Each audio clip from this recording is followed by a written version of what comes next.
Hello and welcome to my channel. Today I am sharing the birth story of my daughter. I am so excited that she is finally here, and it was such an empowering moment and experience in time in my life that I was able to not only get pregnant and conceive a girl, but to have a beautiful birth story with a beautiful support system around me. I did record the birth story literally the day after I gave birth, well, the 2 days after I gave birth. So you're going to see those clips in a moment, and I just wanted to give a little disclaimer that I recorded it so fresh that I wanted to remember all the details, but I do look sleep deprived and a little puffy from, just going through the whole experience and everything. So little disclaimer, give me grace, and I hope that you enjoy the birth story of my daughter. All right, it is officially Tuesday, August 12th at 6:30 p.m. We are home and we have our daughter with us. She is outside of my belly. You might see Knuckles in the background. He's laying on the bed right behind me, but I wanted to share the birth story of our daughter while it's still fresh in my mind, and as much detail as possible. So her due date was August 6th, 2025, and in my mind, I'm like, she's either gonna come on the 2nd or on the 8th. Like, she's gonna come on the weekend for sure. She's gonna come on the weekend, and my mind was telling me she's not gonna come before the 2nd. So like, if she's early, the 2nd's gonna be the earliest that she is. But then something else also told me, like, I think she might come on Friday, like on 8/8, which is Lionsgate. The 8th is the date that I was born on, and so something else was just pulling me towards those numbers, like 8/8. And she didn't come on either. She came on August 11th, 2025. And since Friday, which was 8/8, I have been hoping that she was going to make her debut. So on Wednesday, August 6th, I was officially 40 weeks. I had my 40-week appointment with my doctor, with my OB. And she offered to do a membrane sweep that day, and I declined it. I'm like, no, like, let's wait. I don't want her, to necessarily be born right now. I would want her to be born on Friday, the earliest. So let's schedule a membrane sweep for Friday, 8/8, and see if that kicks things into gear if my body hasn't already naturally started.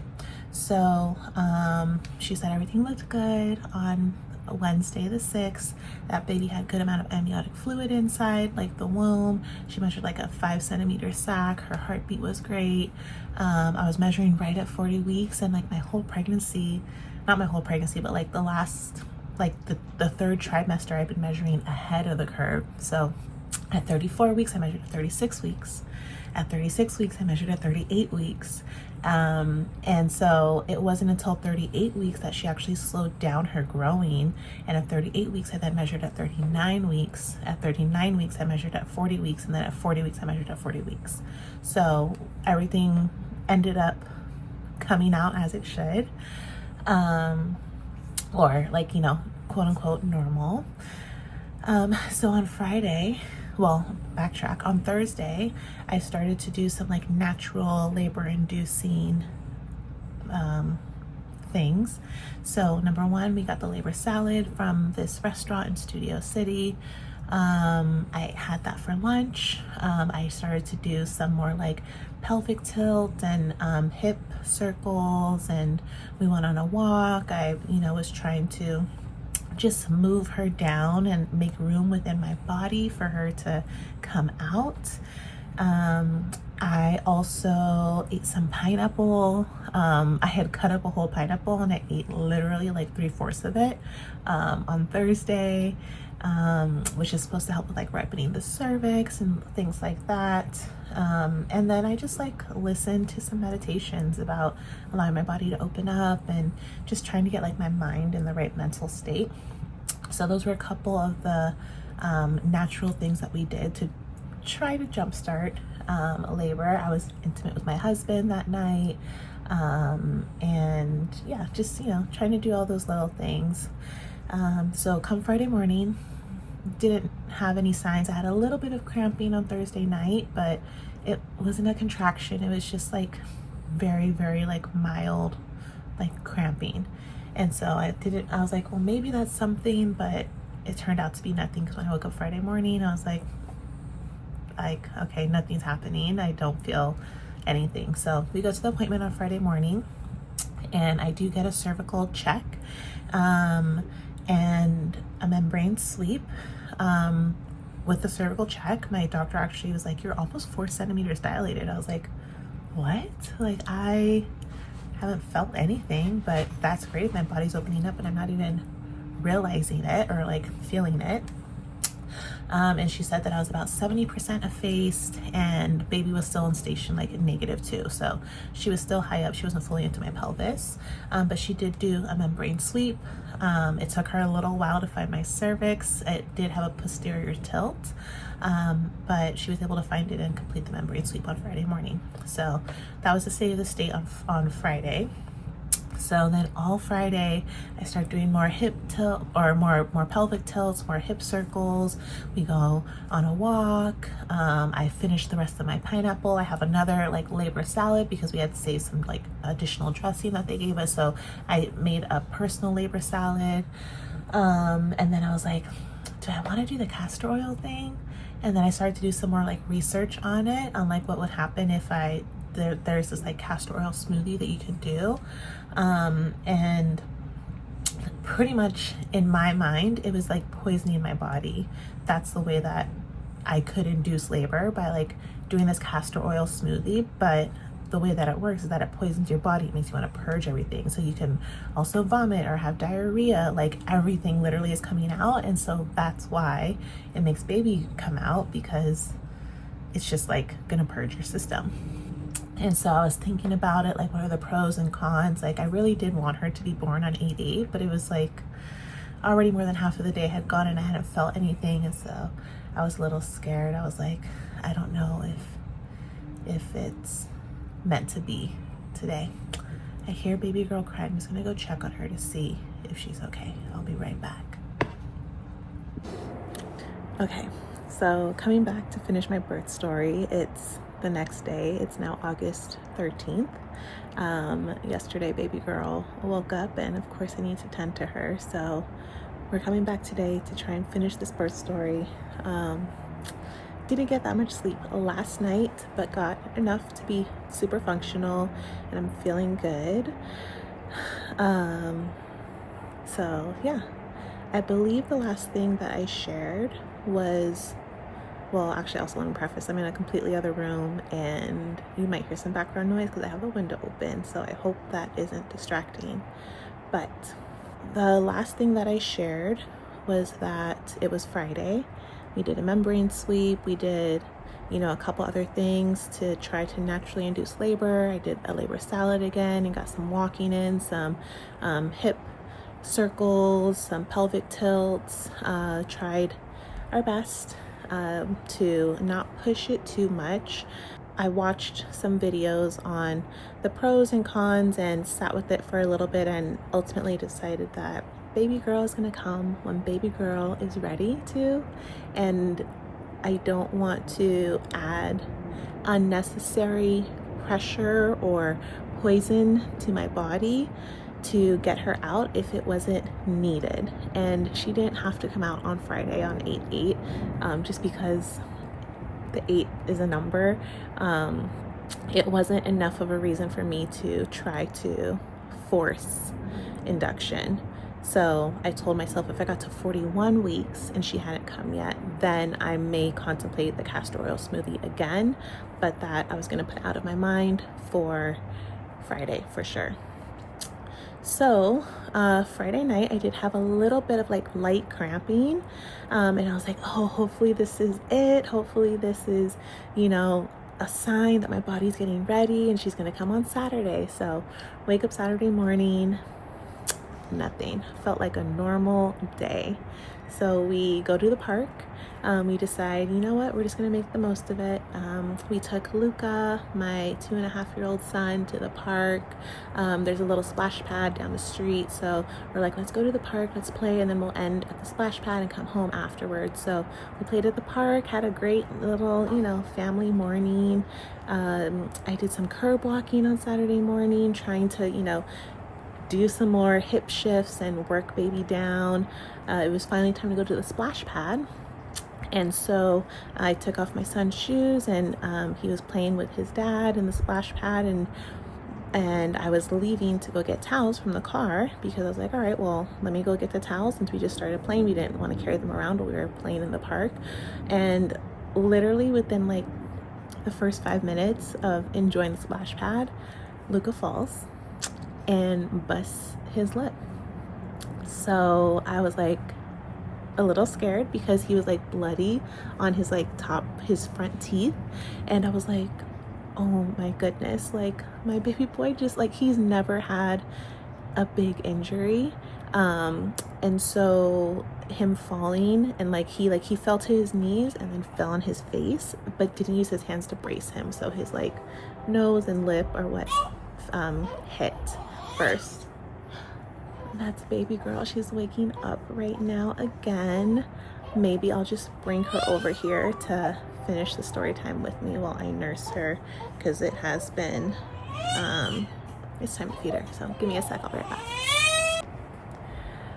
All right, so we are back, and I'm breastfeeding baby girl just right under the camera right here. So she's with us. Maybe I'll show her at the end when she's done nursing. But the last thing that I shared was that Luca had busted his lip playing at the splash pad. And it wasn't the worst ever. It was a little cut. He scraped the bottom of his nose, the top of his lip. But then when he hit, it did make his gums bleed a little, so I was scared that his teeth were going to be loose, or that there was going to be something more severe. So looking at it, it looked a lot worse than it was. His actual lip got a little cut on it as well, so it was a little puffy. But he, didn't cry. I was very proud of him. He just sat to the side and took a couple breaths to contemplate what happened. And his dad was like, let's go some more. And so he, tried to run around a little bit more. And I left to go get towels and come back and try to not make a big deal out of it.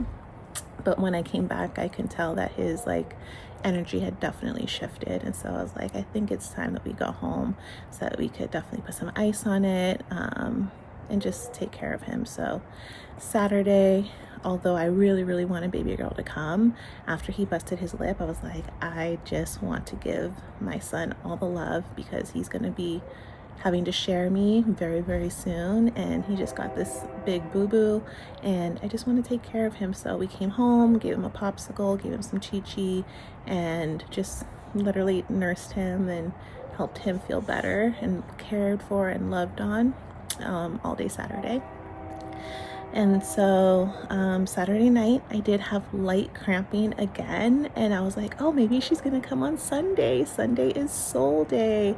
We named our daughter Soline. We're gonna call her Solie, or Soul for short. And so I was like, of course she's gonna come on a Sunday, because that just makes sense. Sunday is Soul Day. So yeah, on Saturday when I was feeling the light cramping, I was like, okay, this is it. And so I went to sleep and was anticipating, to be woken up in the middle of the night. Didn't happen. Woke up Sunday morning. It was a regular day yet again. But this time, instead of leaving the house, we decided we're just going to stay at the house and have a little pool day. So my husband ended up setting up the little mini dip pool that we have, filled it with water in the backyard, and I made some little breakfast and took it out, and we just had fun in our backyard. I was in my bikini getting some sun on my body. It was a beautiful weekend, a beautiful day on Sunday, and we just yeah, like had like a quote unquote pool day in our backyard with Luca and the dogs, and just very peaceful. And I, of course, was impatient waiting for our daughter, but was trying to just enjoy the moment, which I 100% was. I took a little video of, just the vibes, and it was so chill and peaceful and fun. So we had a pool day on Sunday morning. I took a nice everything shower. Like, I washed my hair, I shaved my legs. I had time on my hands, so I was like, might as well just use the time wisely, do a little self-care day. So Sunday was a beautiful, beautiful day. We went on 2 walks. We went on a walk in the morning with the dogs, and then we went on a walk in the nighttime, like around 7:30ish. And when we were walking at 7:30, I felt something like trickle out of my body, and I wasn't peeing, and I was like, is that my water breaking? And so we had just started our walk. We were maybe 6 minutes into our walk, and I started to feel this leakage between my legs. And luckily I had a bathing suit bottom on because we had been at the pool earlier. So it caught all the water, and it didn't actually dribble down my legs, but I 100% felt it, coming out and absorbing into my bathing suit bottom. And so I was just like, we need to put a pep in our step and get back home, because I think my water just broke and it's trickling out. Thank goodness it wasn't a big gush or anything. It was just a little trickle. So we put a pep in our step. We finished our walk, and as soon as we got back, I, took off my bathing suit bottom, and a little bit more of a trickle came out, and I was like, yep, that is my water breaking. I am not peeing on myself. That is definitely my water breaking. And the liquid was clear, which was great. It didn't have any odor, so she hadn't pooped or anything inside. And so I was like, this is it. So I let my doula know. I was like, I think my water just broke on our walk. It's 7:30. I wasn't feeling any contractions still though. I had not felt any contractions this whole weekend. I just had light cramping in the nighttime, but it was so light. And I don't even get period cramps, but I just felt different down there. So I was like, my water finally broke. Hopefully baby girl's gonna come soon. I was a little bit in disbelief at first because I was just second guessing myself, but there was a little bit of mucus that also came out with it. So I was like, okay, no, this is it. It might just, be a little light puncture, so just trickling out, but this is definitely it. And so yeah, that was at 7:30. I called the hospital. Well, I let my mom and my husband's mom, know, maybe around 8:30ish. I was like, hey, my water just broke. I'm not feeling any contractions, but I think that you should come over just in case it's going to be game time soon. Sorry, there's a plane going by, or a helicopter going by, so I hope you can still hear me.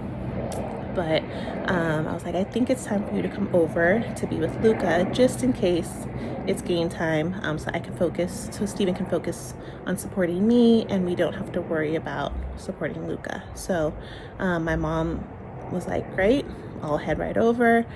Steven's mom came over shortly after my mom arrived, and so by 9 o'clock I was calling the hospital, letting them know hey, my water broke about an hour ago. I'm still not feeling any contractions, but I just wanted to notify you that hopefully I'm going into labor tonight. They said come in right away, and I was like, I want to labor at home as long as possible though. Like I said, I'm not feeling any contractions. Do I really need to come in right now? And they said, since your water broke, we highly recommend it. And I asked, I was like, can I at least wait an hour before I come in? And the nurse that I was talking to was like, we would like for you to come in now, but if you come in an hour, that's fine too, but don't wait more than an hour. And I was like, okay. I know you can't force me to come in. this is just protocol that you're telling me to come in because my water broke. But last time when my water broke with Luca, they're like, oh yeah, like you can stay home for up to 6 hours and then come in. And so I was anticipating them saying something like that. And I'm like, had I asked for 6 hours versus 1 hour, would they have said like, oh yeah, that's fine?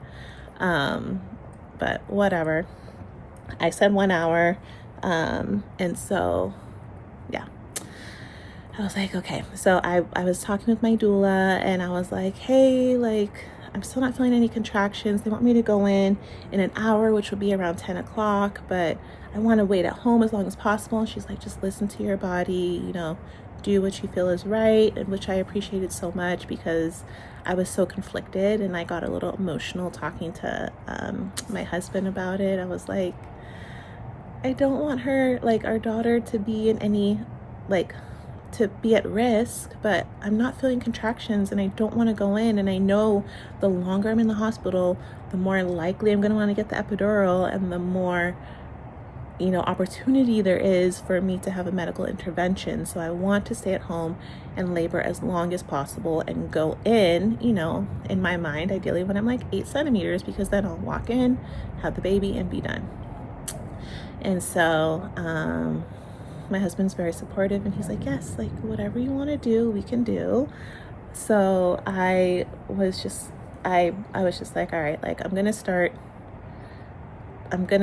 to get things ready. I'm like, let me, you know, wash the dishes. Let me make sure that like the bag is packed and it's in the car and all of that.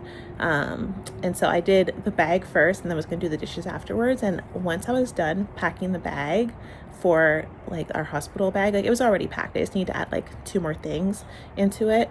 Once I was done packing the bag and I told Stephen to put it in the car, I walked over to the kitchen to like, you know, start on dishes and I felt my first contraction and I was like, oh, it's happening, yay. So I was like, okay, let me just breathe through it. And I was like, F the dishes, like I'm about to tune into my body.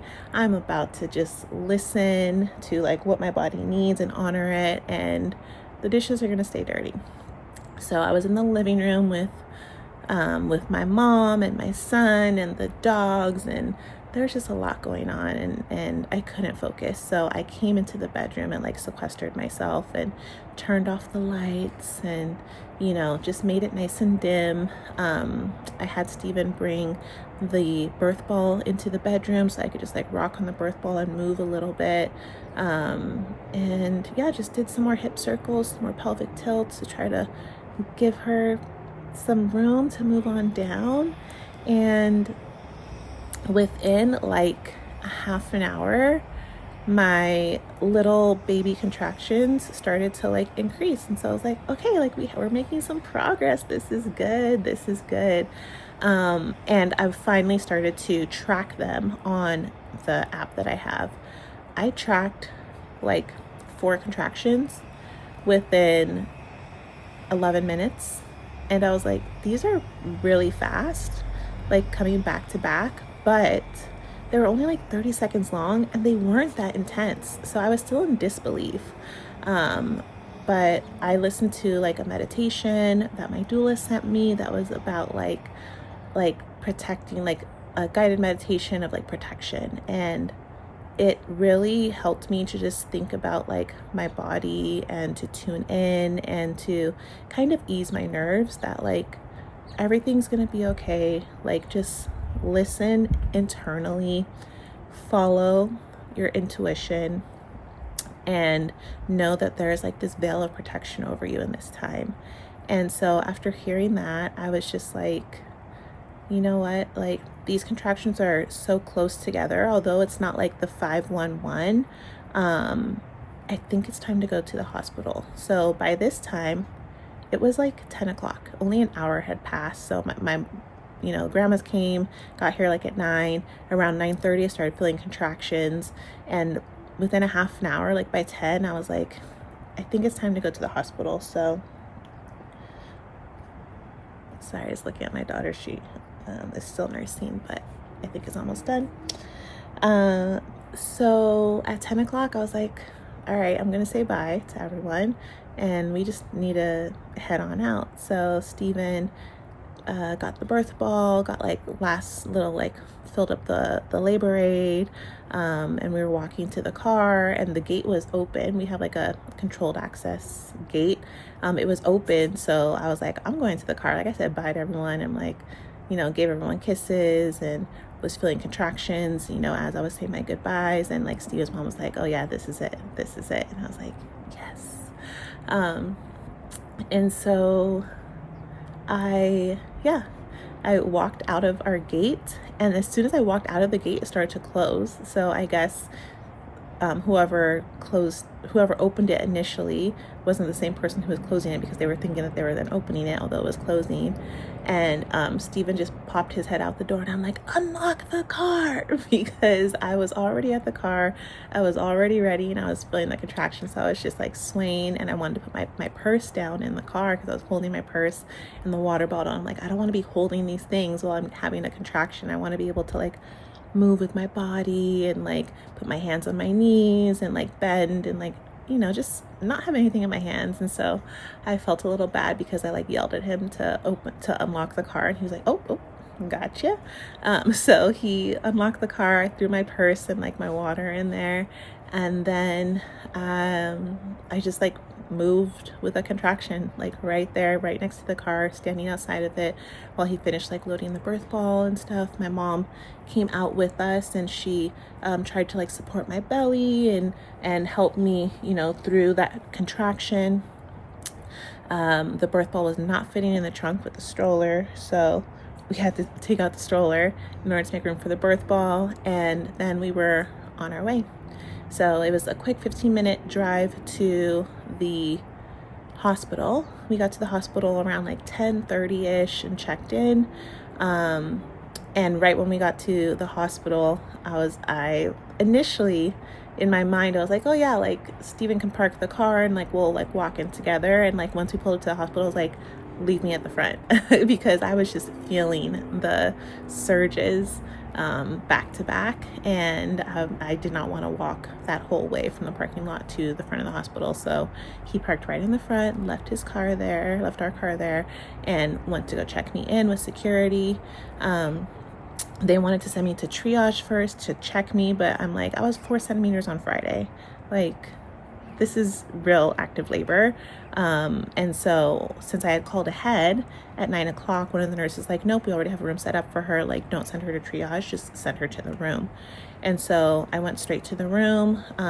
They checked me, and I was only 5 centimeters dilated at 10:30. When I had been 4 centimeters dilated on Friday. So I'm like, after all of that, I had only dilated 1 more centimeter. So in my mind, I was a little defeated, and I was like, ugh, really? Oh, shh. She just pulled up.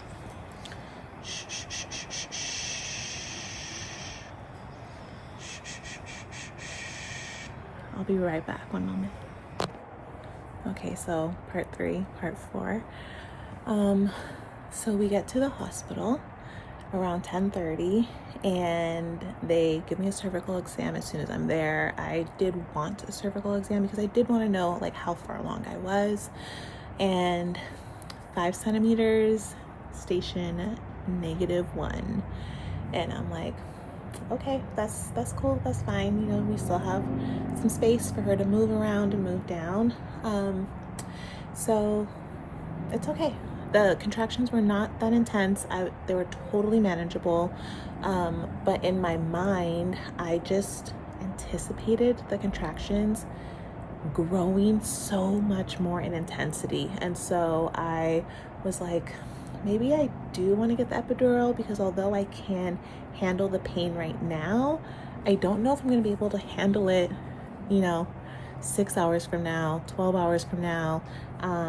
When I had Luca, my firstborn, my water broke at like 4 p.m.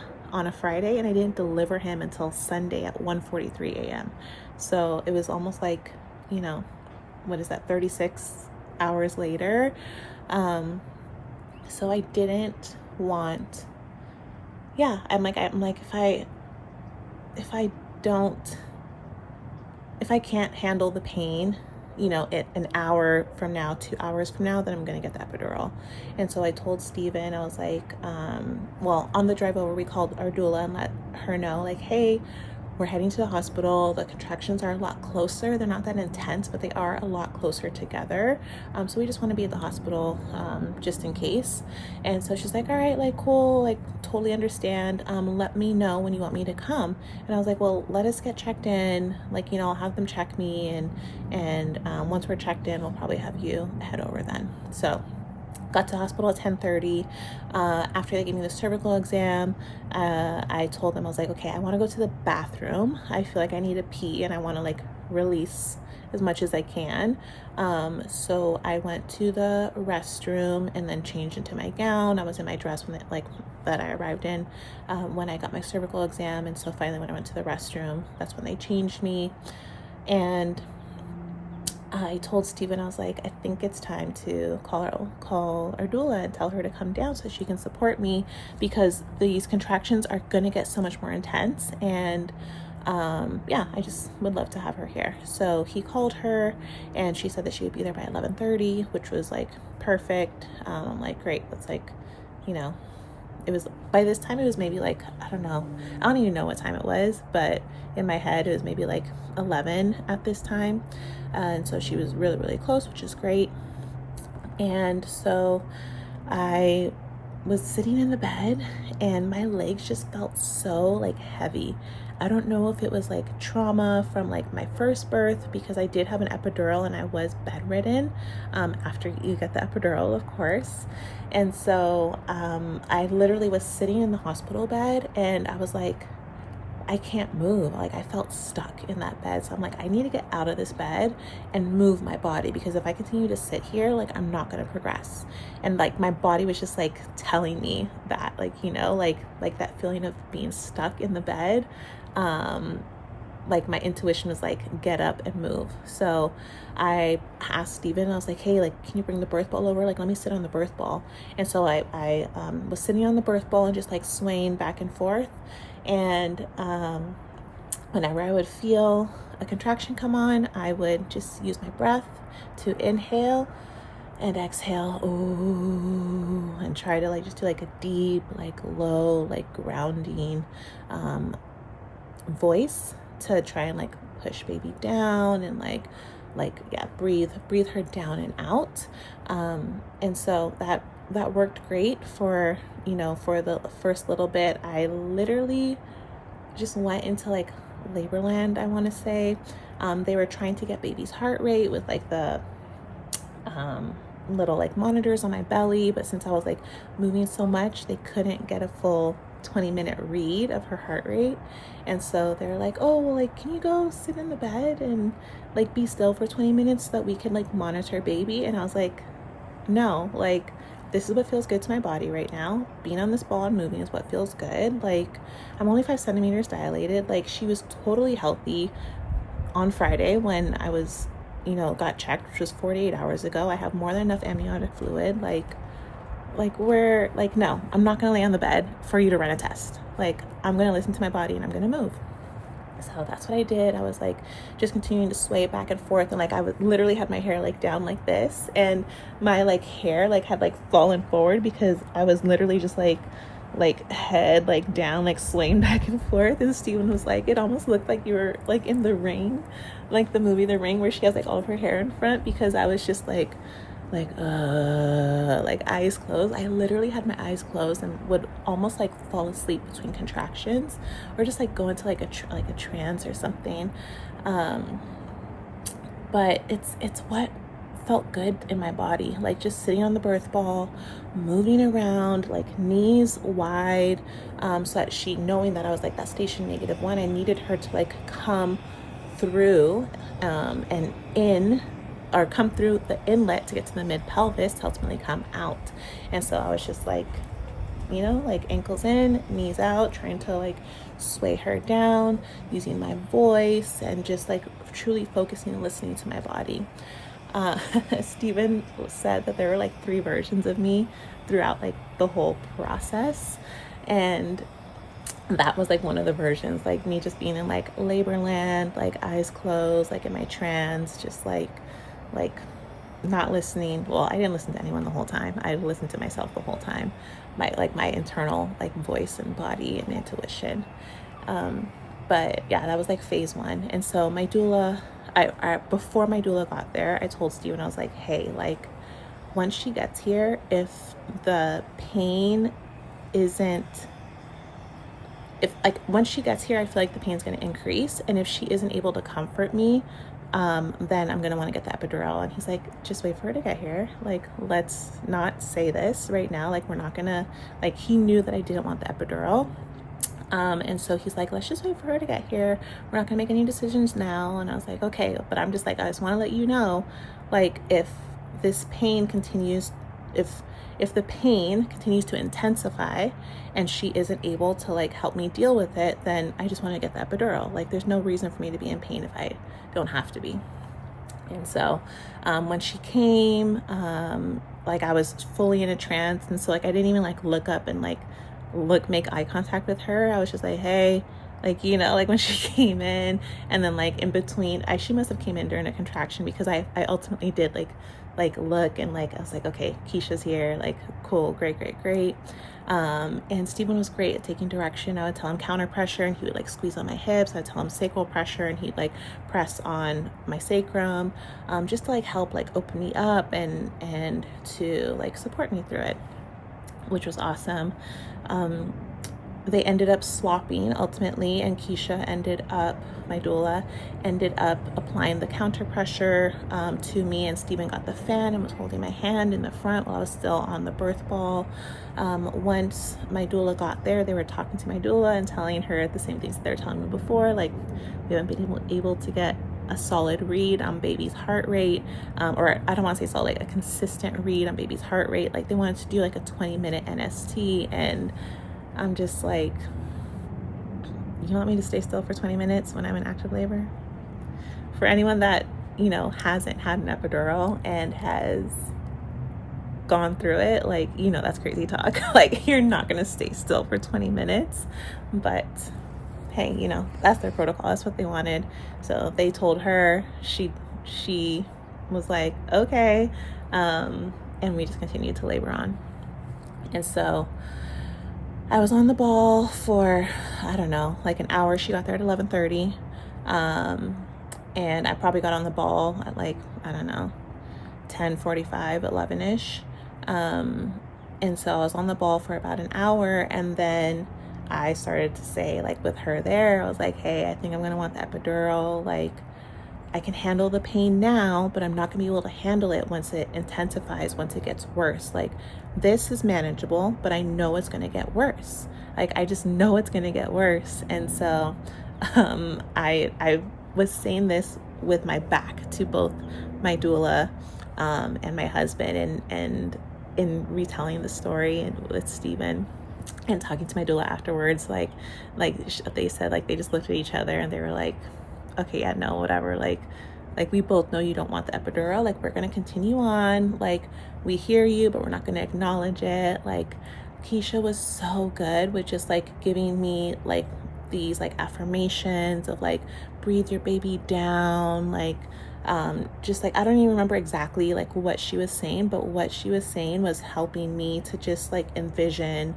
like, you know, baby girl coming down and like helping me to get through the surges and the waves, and just riding the wave. And you know, it's temporary, like, this pain is temporary, like, it's bringing me closer to baby girl. Like, those were all things that like helped me to just like breathe through it. And I'm so happy that she wasn't silent, because those words of I don't want to say affirmations, but those words of encouragement truly supported me in doing what I needed to do. And so it got to a point where the pain, of course, it was intensifying. I don't want to say pain, the contractions were intensifying. And in my mind, although I could handle it, I'm like, it's gonna get worse. And so I was like, I think I want the epidural. Like, you know, like, I don't know if I can do this that much longer. Like, I can do it. Like, I've been saying I can do it now, but I'm not gonna be able to do it, you know, an hour from now, or like once these contractions are are really bad. So like, maybe we should just do the epidural now while I can stay still for a little bit. And it ultimately got to the point where I was like, okay, like I need hydrotherapy. I need to get in the shower. There was just something, like I needed something else. Like the ball had worked for so long, but the contractions were also working to open up my body and everything. And so I was like, I need to get up and do something else. So after I felt a contraction, I was finally able to stand up after maybe, I don't know, an hour plus. And then that's when my doula was like, okay, like, do you want a cervical check? Like, do you want them to see like how far along you are? Because in order to get into the bath, they have to check you, and they do want to get baby's heart rate or heartbeat. They want to do the NST still. And I was like, I'll do a cervical check, but like, I don't know about the NST, but I was really, really reluctant. Like I didn't want to do the cervical check because in my head, I was like, I'm at 7 centimeters or 8 centimeters. Like I'm not there yet. Like I really didn't want the cervical check, but if it was the only way that I can get to the shower, then I was like, okay, like, yes, do a cervical check. Like, let me know. And then they're like, okay, we need you to like lay on the bed. And I was like, no, like I'm not going to lay on the bed for you to do a cervical exam. Like by this time I was literally standing on the edge of the bed with my hands on the side of the bed and my legs off. And I was like, why can't you just check me like this? Like I could stay still like this, just bent over on the bed. Like you have full access, like to go from the back to like give me a cervical exam. Like, why do I need to lay down? And they're just like, we need you to lay down. Like that's the only way for us to do a cervical check. And in my head, I was like, BS. Like, no, it's not. But the other side of it was like, this is the hospital. Like, like if I want to get to my shower, I have to lay down in the bed so that they can do the cervical check. So I sat down on the edge of the bed and then I laid on my side, and then they're like, okay, now like sit on your butt. And I'm like, I cannot sit on my butt. Like, no, like I felt like if I sat on my butt, I was going to be stuck. Like it was going to be like glue, and I was going to be stuck to that bed and I wouldn't be able to move. And so I was like, I'm not going to sit on my butt. Like, can't you just check me while I'm laying on my side? And so my doula was so amazing. She literally helped lift my leg up while I was on the side. And like, I'm like, in all honesty, my pregnancy weight got up to 198 pounds. I'm almost 200 pounds. My doula, I don't know how much you weigh, Keisha, but in my mind, you weigh like 130. And so I'm like, my little 130-pound doula is lifting up my big old 50-pound leg, because we know, like on my body, my legs, I'm mostly legs. So maybe even more, 60-pound leg. And she was so strong, and thank you so much for supporting me through that, because if you were not holding up my leg, I was not getting a cervical check. There's no way I was going to hold it up. There's no way a nurse would have forced me on my butt, and I would have fought it, and it would have been a bigger issue. So thank you. But she held up my leg. The nurse did the cervical check, and she's like, you're at 10 centimeters plus 1.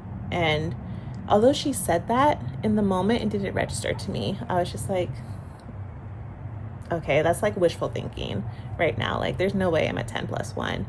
And so my husband, Steven, told me that like when she did the cervical check, she was like, call the doctor now. Because like I had already been feeling like I had let out some grunts, which were like me thinking that I needed to like push out like my urine and like, some poop. But like in hindsight now, like looking back, I'm like, those were like mini pushes, honestly. Like I had already been pushing just because I was listening to my body, and through some of the contractions that I was feeling, like they were intense enough to make me feel like, okay, like I need to expel my waist to make room for baby girl, because she's about to come next after this waist. And I remember there was one point where I was like, I had hands on the bed and like was standing up. I was already off the ball, and I was just on the edge of the bed, and Keisha was behind me like applying counter pressure. And I was just like, I just filled up this pad like with with waste. Like, I just peed and I'm sorry, but I just passed gas too. So I'm sorry, it's probably gonna smell. And she's like, it's okay. Like, she actually did get a video of that exact moment. And I remember like telling her, like, I'm so sorry. Like, I just farted. And, you know, it's not gonna smell good. But I felt it like coming out of my body. Like, I felt myself like, like I literally, like, that wasn't the grunt that I made, but like I did like a very powerful grunt and just like eliminated all my waste into like the pad that I had on. And I remember telling the like nurse, or like telling everyone in the room, I was like, this pad is full. Like, you need to change me, because this pad is full. Like, we need a clean one. I just knew that with those 2 grunts that I did, where I just like pushed without realizing that I was pushing, I thought, I was like, oh, I'm just eliminating my waste. But they were like practice pushes, or maybe real pushes, in all honesty, and I just didn't register it. I was like, that was it. It felt so good to like just grunt and like like get it out. Like, it felt so good. It was relieving.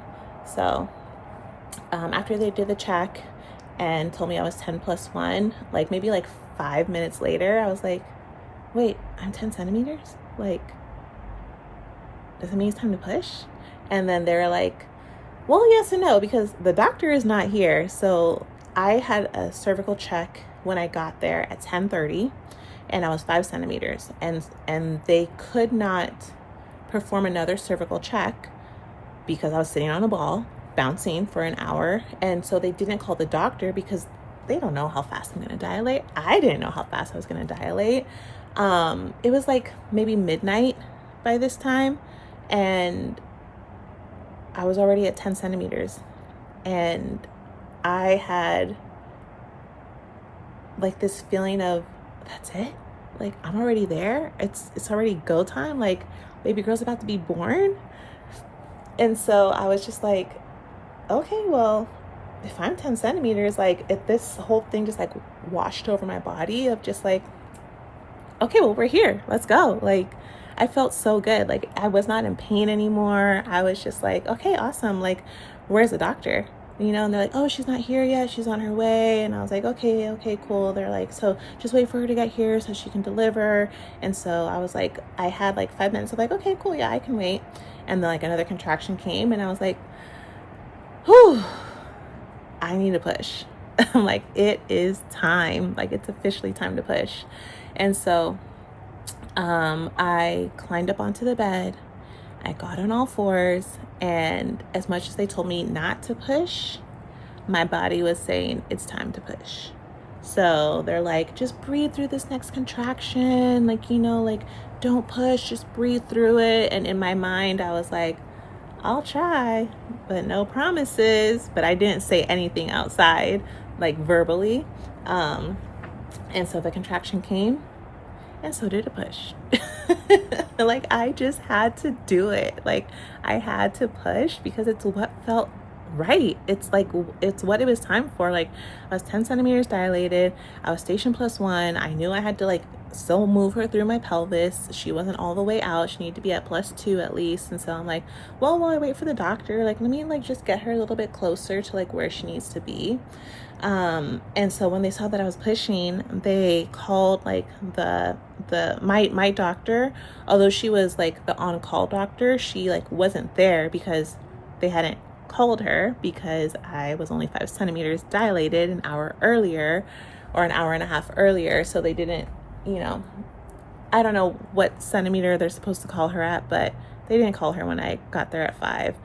They notified her, but they didn't tell her to come in, I guess. And so I was starting to push, and so they called the doctor who was there, literally on hand, not on call, the on hand doctor. It was a doctor I didn't even know, which is what happened when I had Luca. A doctor I didn't even know delivered him, because that's just how hospitals work. You get whoever you get when they're there. And my OB, like, I really, really wanted my OB to deliver. she wasn't there. Dr. Thomas wasn't there to deliver my son. And so I really wanted her there to deliver my daughter. Like, she's a great doctor and we had like such a good rapport. And I just really wanted her to be my delivery doctor. But at the same time, I wasn't gonna stall out that much longer and like wait for her. And so after I did that push, like, I was like, where's my doctor? Where's Dr. Thomas? Like a little bossy. And they're like, she's on her way. And I was like, what does that mean? Is she going to be here in 5 minutes? Is she going to be here in 20 minutes? Is she in the building? Like, what does on her way mean? And they're like, she's 10 minutes out. And I'm like, okay. So I, was still trying my best. So in my mind, it's now maybe like 12:15-ish, like around there. And so I was pushing because it was instinctual. It's what my body told me to do. The other doctor was there, and her head started to come out. My doctor wasn't there, but it is what it is. And so I felt her like head come out. Like it didn't feel like I had to poop. It like was more of like I needed to open up my vagina in order to like let this girl out. And since I didn't have any epidural, I felt it all. And I didn't feel a ring of fire, which I was like surprised when they're like, oh, her head is coming out. I was like, but it's not burning. Like, that's what I always hear. Like, the ring of fire is going to burn when her head comes out. But it didn't. Instead, it felt like I had like a big piece of poop that couldn't come out of my butthole. Sorry, but like, this is like transparently, it felt like I had a piece of poop that wanted to come out of my butthole, but just like couldn't. And then like when they're like, oh, her head's out, like I reached down and I felt, and I was like, oh yeah, her head is coming out. Oh, that's my baby girl. And so I had like another like time of like euphoria. And I didn't know how much of her head came out. Like, what I could feel was just like the top of her scalp. I didn't feel like any like face or anything. I just felt like the top of her scalp. And I was like, oh, like she's crowning. Like, like that's all it is. It's just a little bit of crowning. And then the doctors or the nurses that were there, they're like, you need to continue to push. And I'm like, but I don't feel a contraction. Like, I want to wait. Like, I don't want to just push to push. Like, I want to wait for a contraction. And they're like, but she's not gonna be able to breathe. And I'm like, in my mind, I'm like, what does she need to breathe for? Like, she's still in my body. Like, relax. And so I literally said, I was like, relax. Like, like, I'm going to wait for a contraction to push her out. Do not pull her out of me. I'm going to push her out, and everyone just needs to relax and wait. And so like, I waited for another contraction to come, and it did feel like it was taking some time for another contraction to come. I don't know if my state of like euphoria was just like making time stretch or whatever. But yeah, I was just like, it's not time yet. Like, wait for a contraction. And so in my mind, like a couple minutes passed, and I heard them say like, you need to push. Like, she needs to breathe. And my husband told me that like she was like down to like here, like on her nose, like, like she wasn't fully out. And even if she was like this, like, that's fine. Like, like, why does she need to breathe immediately? Like, there's water bursts where babies don't breathe like for a while. Like, I don't know. In my mind, I was like, she's not in danger. Like, I know she's not in danger. Like, just be patient, wait another 2 minutes, and I will push. And so when I felt another contraction coming, literally my Dr. Thomas walks into the room, and then she's like, all right, I'm here. And I was like, girl, I was waiting for you. Like, where have you been? And she's like, I'm sorry, I'm here. And like, literally, like right after she walked in, I felt a contraction, and I pushed, and she came out a little bit more. And then Dr. Thomas like just like helped like grab her and like slowly pull her out.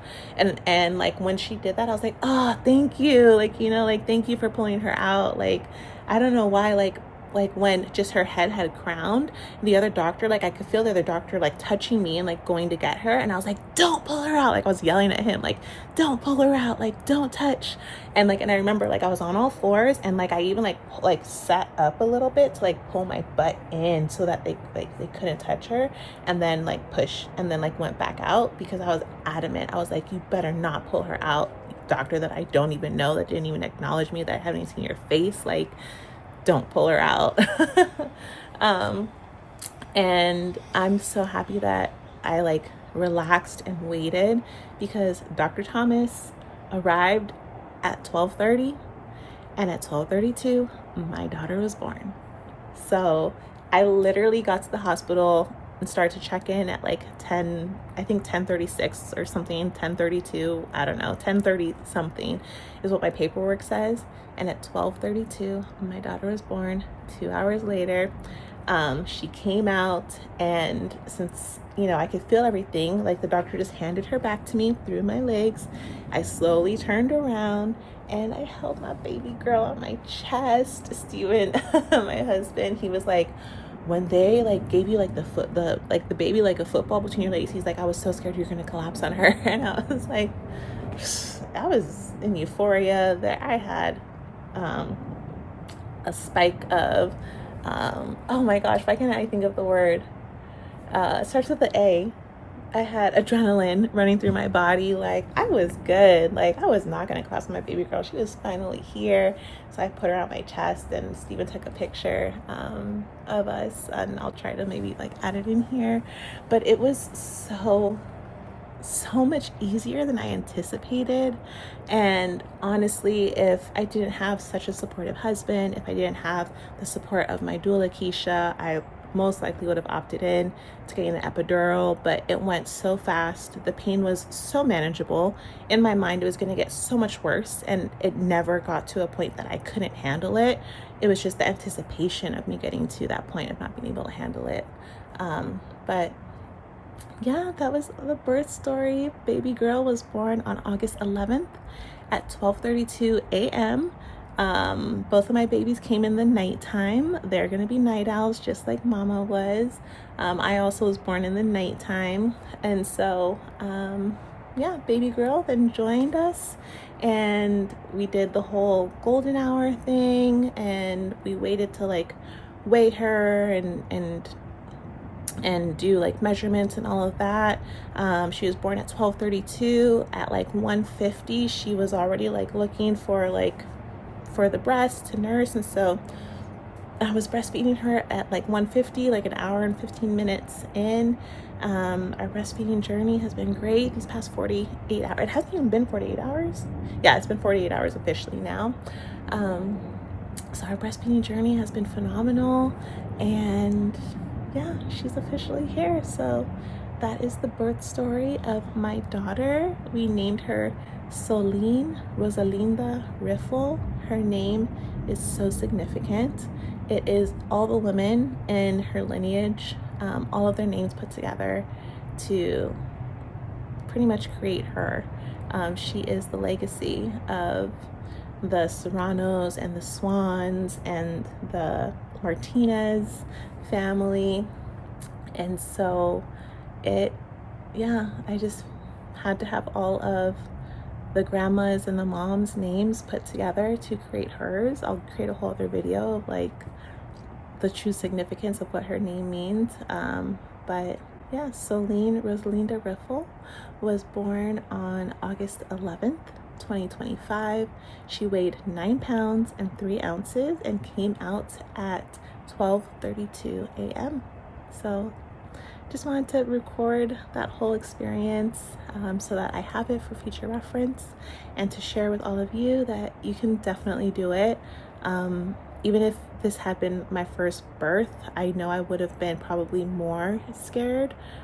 Actually, maybe not, because it wasn't as intense. Like I was comparing this to Luca's birth the entire time, and like when I was feeling contractions, like at like 2 centimeters dilated, 3 centimeters dilated, it wasn't a lot more intense than I felt it with her. But even Steven's mom like told me like the girls come out so easy, like they don't cause pain. The boys are the ones that cause pain. And yes, for sure, Luca caused pain, and baby girl was a breeze. So yeah, that is our birth story. All right, well, that was my birth story. This is me 3 weeks later coming back on here to just share one final detail that I completely forgot, but I feel is so important and so beautiful to include. When I was doing my last final pushes, the grunts turned into like harmonization. It was like me literally singing my daughter out, and it was so beautiful. I was like, ah, like it was way better than that. But I just wanted to let you know that that was something that I took me by surprise, but something that I wanted to always remember and include in this beautiful experience, that I sung my daughter out, and I couldn't have asked for a better experience than what I had. So thank you to my support team. Thank you to my husband, to my doula, Keisha, to my OB, Dr. Thomas. I truly appreciate the three of you in supporting me and helping me to deliver a healthy baby the way that I wanted to. I feel like it's so important to have a birth team around you that supports you and your vision, and will fight for you to have the experience that you want, even when you yourself are telling them something different. When you are in babyland, you think different things. Obviously, there's a lot going on, and so thank you so much to my support team, my doula and my husband specifically, for just keeping me on the path that we all decided to go down and helping me to have an unmedicated, epidural-free birth. So thank you for watching my birth story, and I'll catch you in the next one.